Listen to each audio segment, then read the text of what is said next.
해결하는 문제, 또 저출산에 대한 대책을 어떻게 할 것인가 하는 이런 부분에 대해서 말씀을 드리려고 여러분 앞에 섰습니다. 이 저출산 문제는 대한민국이 직면한 제1의 과제입니다. 충남도 예외는 아닙니다. 함께 출산이 지난해 0.84명까지 떨어졌습니다. 2013년 출생아 수가를 기준으로 할 때 그간 인구 4만 6천 명인 계룡시 정도의 아이가 덜 태어났습니다. 모두가 인정하는 것처럼 저출산은 국가적 위기가 아닐 수 없습니다. 정부는 저출산 극복을 위해 지난 18년간 380조 원을 쏟아부었습니다. 그러나 백화점식 정책 추진으로 성과를 거두지를 못했습니다. 총선을 앞두고 양당이 저출산 정책을 제시하는 걸 보고 있는데 대체로 기존 정책을 보완하는 수준이거나 과도한 예산이 수반되는 호주기식 정책이어서 실행에 저는 의문이 있습니다. 저출산 문제는 여러 가지 요인이 있지만 저는 맞벌이 부부와 워킹맘의 육아 부담이 가장 큰 문제라고 생각합니다. 평일 저녁 6시까지는 0세에서 5세까지 영어에 보육을 제공을 하고 있지만 야간이나 또 모임 등 그 직장 생활이나 긴급 상황에서 절실한 평일 저녁 6시 이후 또 그리고 주말 또 휴일 이 보육은 턱없이 부족한 그런 상황입니다. 6세에서 12세는 정부에서 늘봄 학교를 추진하고 있으나 학교 현장에서는 시설 부족 문제를 겪고 있습니다. 또한 평일, 야간과 주말, 휴일 그리고 방학 기간에는 초등학생 돌봄에 사각지대가 있는 것이 현실입니다. 그래서 저는 현금성 지원이 아닌 아이를 키우는 부모들이 가장 어려움을 겪는 돌봄에 초점을 맞춘 충남만의 독자적인 저출산 극복 모델을 마련하였습니다. 이 모델은 아이를 낳으면 성인이 될 때까지 책임지는 충남형 풀케어 돌봄 정책입니다. 24시간 365일 완전한 돌봄 실현을 통해 주거지원, 인식정화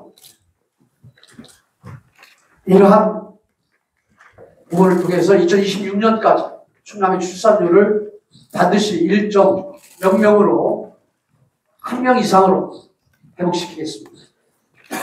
먼저 0세에서 5세 돌봄의 사각지대인 평일 야간과 주말 휴일에 영유아 보육을 위해 24시간 365일 전담 보육시설을 전 시군에 설치하겠습니다. 우선은 접근성이 좋은 기존 어린이집의 시설을 활용하되 인구 밀집 지역은 도가 아파트를 매입하여 시설을 설치하고 가정 어린이집의 전담시설 전환을 적극 지원하겠습니다. 올해에는 시군에 적어도 1개소씩 총 25개소 이상 설치하고 앞으로 추가 수요에 따라 시설을 확대하여 부모가 희망하는 경우 언제든 돌봄을 이용할 수 있도록 체계를 갖추겠습니다. 6세에서 12세 늘봄이 본격적으로 확대될 경우 학교 시설로는 감당하기 어렵습니다. 우리 도는 주민 자치센터, 마을 도서관 등 지역 내 가용시설을 최대한 확보하여 늘봄 학교에 시설 부족을 해소하고 퇴직교사 등 어르신들을 활용한 늘봄 강사 인력도 지원하겠습니다. 특히 교회, 성당 등 종교단체 시설도 돌봄에 적극 활용하여 아이들을 어디서나 든든하게 믿고 맡길 수 있게 하겠습니다. 마지막으로 중고등학생에 대해서는 학습 격차 해소에 정책에 초점을 맞추겠습니다. 부모님들이 부담스러워하는 사교육비 경감을 위해 공립학원을 운영하겠습니다. 남북권 희망시군에 우선 설치하되 서울의 유명 학원이 위탁 운영하도록 하여 최고 수준의 고품질 교육을 받을 수 있게 하겠습니다. 저출산의 주요 원인 중 또 하나가 주거 문제입니다. 그간 출산 가구에 대한 지원은 미흡했습니다. 이에 우리 충남은 과감하게 임신 및 출산 가구에 대한 공공아파트 특별 공급 비율을 현재 55%에서 100%까지 대폭 확대하겠습니다. 또한 젊은 층이 선호하는 지역에 도유지 등 공공 용지를 적극 활용해서 임신, 출산, 가구에 대한 임대주택 공급을 확대하겠습니다. 저는 일, 육아, 병행에 따른 부담을 완화하기 위해 공공 최초로 사실상의 주 4일 근무제를 시행하겠습니다. 도청과 소속 공공기관에 0세에서 2세 자녀를 둔 직원의 주 1일 재택근무를 의무화하여 눈치 보지 않고 아이를 돌볼 수 있게 하겠습니다. 또한 육아를 성과로 인정하여 육아 취직자에게 A등급 이상의 성과 등급을 부여하고 근무 성적 평점에서도 가점을 부여하겠습니다. 출산 장려를 위해서는 아이 키움 배려 문화를 정착시키고 출산에 대한 인식도 획기적으로 전환해야 합니다. 이를 위해 인간기업과 직장 분위기 바꾸기 캠페인을 전개하고 아이 키움 배려 우수 중소기업에 대해서는 도가 최대 1억 원의 육아 지원금도 지원하겠습니다. 또한 도내 대규모 행사 및 축제에 임산부와 유아 동반 가족이 우선 입장하는 패스트트랙 제도를 도입하여 운영하겠습니다. 지금까지 말씀드린 충남형 풀케어 돌봄 정책의 추진을 위해서는 2026년까지 3년간 4,637억 원이 필요합니다. 하지만 기존에 추진 중인 주택보급 정책을 제외하면 신규 예산은 3년간 약 700억 원 정도 투입될 계획입니다. 출산율이 반드시 반등되도록 제대로 추진을 하겠습니다. 마지막으로 저출산 문제 해결을 위해서는 국가의 과감한 제도적 변화가 반드시 필요합니다. 이와 관련하여 충남의 정책 제안을 말씀을 드리겠습니다. 먼저 지자체별로 제각각 현금성 지원을 잘게 쪼개 주고 있는데 혜택을 받는다는 느낌을 느끼지 못하는 상황입니다. 아이를 낳고 기르면 충분한 혜택을 받는다고 느낄 수 있도록 현금성 지원을 통합하고 대상과 금액, 기준 역시 전국적으로 통일시켜야 합니다. 혼자 사는 사람보다 결혼을 한 부부가 오히려 불리한 제도들이 여전히 존재하고 있습니다.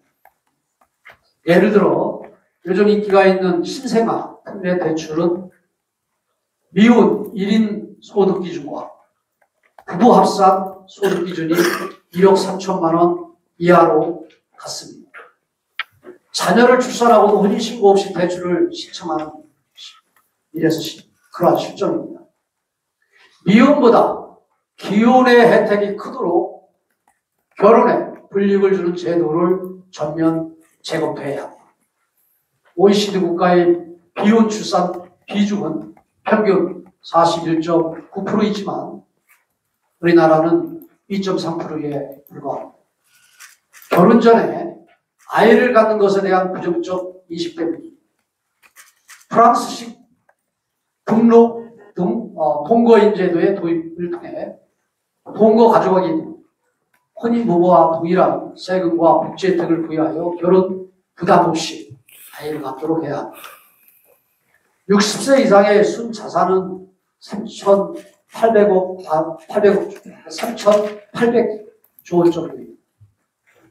역대 최고 수준이지만 결혼, 출산이 활발한 청년층의 순자산은 844조 원에 불과합니다.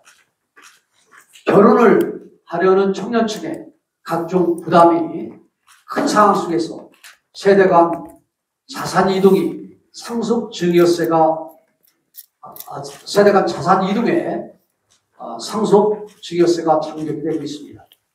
평균 결혼 비용이 4억 원을 훨씬 넘는 점을 감안하여 결혼 출산 시 직계 존속, 특히 조부모로부터 증여받는 재산의 세금 감면액을 확대할 것을 제안합니다. 마지막으로 출산율을 제국만으로는 저출산에 따른 충격을 해소하기 어렵습니다. 반등이 되더라도 상당한 시간이 지나야 회복이 될 수 있기 때문에 국가 유지를 위해서는 이민정책에 획기적인 전환이 필요합니다. 이민청을 조속히 설립하고 한국 문화에 익숙한 외국인 유학생이나 근로자가 한국에 정착할 수 있도록 비자 제도 및 이민정책을 전면 개편해야 합니다. 여러분, 충남은 돌봄 중심의 저출산 대책을 통해 반드시 출산율 반등의 계기를 마련하겠습니다. 이상입니다.